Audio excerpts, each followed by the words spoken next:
नमस्कार दोस्तों। अगर आपको हमारी कहानी अच्छी लगे तो कृपया लाइक, सब्सक्राइब और शेयर करना न भूलें। अब बिना किसी देरी के हम चलते हैं अपनी अनोखी कहानी की ओर। यह कहानी एक ऐसे बेटे की है जो अपने माता पिता पर अत्याचार करता है और अंततः भगवान विष्णु के न्याय का पात्र बनता है। यह कहानी आपको न केवल एक सबक सिखाएगी बल्कि यह भी बताएगी कि कर्म का फल कैसा होता है। एक बेटे की कहानी। कर्म का फल। एक समय की बात है। एक धनी परिवार में एक बेटा हुआ। वह बचपन से ही बहुत लालच और अहंकारी था। अपने माता पिता की संपत्ति को पाने की लालसा में उसने अपने माता पिता के साथ अत्याचार करने शुरू कर दिए। वह उन्हें अपमानित करता, मारता पीटता और उनकी संपत्ति हड़पने के लिए हर तरह की चालें चलता रहता था। माता पिता दिन रात दुखी रहते थे, लेकिन वे अपने बेटे से कुछ कह नहीं पाते थे। वे भगवान विष्णु से प्रार्थना करते थे कि वे उनके बेटे को सुधार दें। भगवान विष्णु ने उनके दुख को देखा और उन्होंने बेटे को सबक सिखाने का फैसला किया। एक दिन बेटा अपने माता पिता को मारने की कोशिश कर रहा था। तभी भगवान विष्णु प्रकट हुए और उन्होंने बेटे को उसके कर्मों का फल दिया। बेटा तुरंत पत्थर का बन गया। इस घटना से पूरा गांव हिल गया। लोगों को समझ में आ गया कि कर्म का फल कभी नहीं बचता।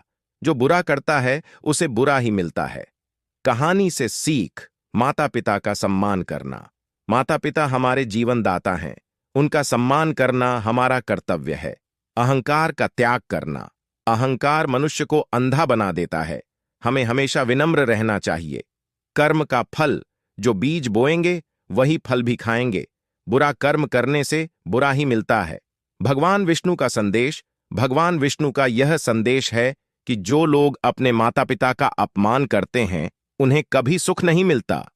हमें हमेशा अपने माता पिता का आदर करना चाहिए और उनकी सेवा करनी चाहिए। आपके लिए संदेश। यह कहानी हमें यह सिखाती है कि हमें हमेशा अच्छे कर्म करने चाहिए। अच्छे कर्म करने से न केवल हमारा जीवन सुखमय होता है बल्कि हम समाज के लिए भी एक उदाहरण बनते हैं। अन्य कहानियां। ध्रुव की कहानी।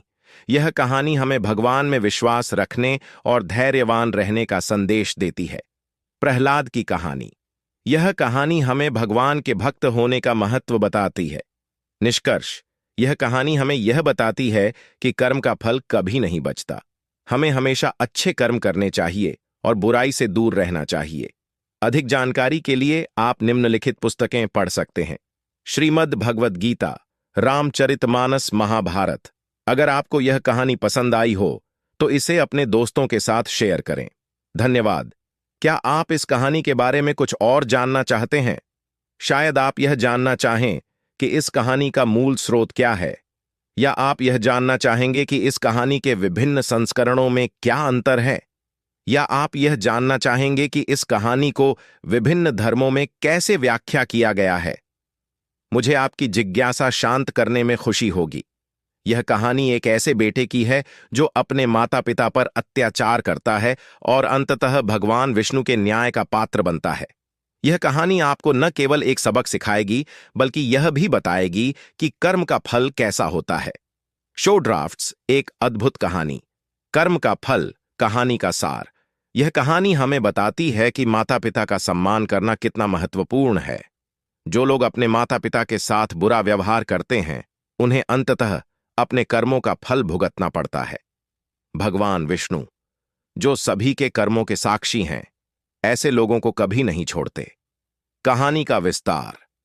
एक समय की बात है। एक धनी परिवार में एक बेटा हुआ। वह बचपन से ही बहुत लालची और अहंकारी था। उसे अपने माता पिता की संपत्ति पर अधिकार करने की जल्दी थी। वह उन्हें तरह तरह से परेशान करता था, मारता पीटता था और उनकी संपत्ति हड़पने की कोशिश करता था।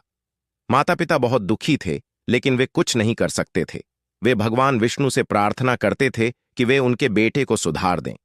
भगवान विष्णु ने उनकी दुआ सुनी और एक दिन बेटा जब अपने माता पिता को मारने की कोशिश कर रहा था, तब भगवान विष्णु प्रकट हुए और उन्होंने बेटे को पत्थर का बना दिया। कहानी से सीख। माता पिता का सम्मान। माता पिता हमारे जीवनदाता हैं।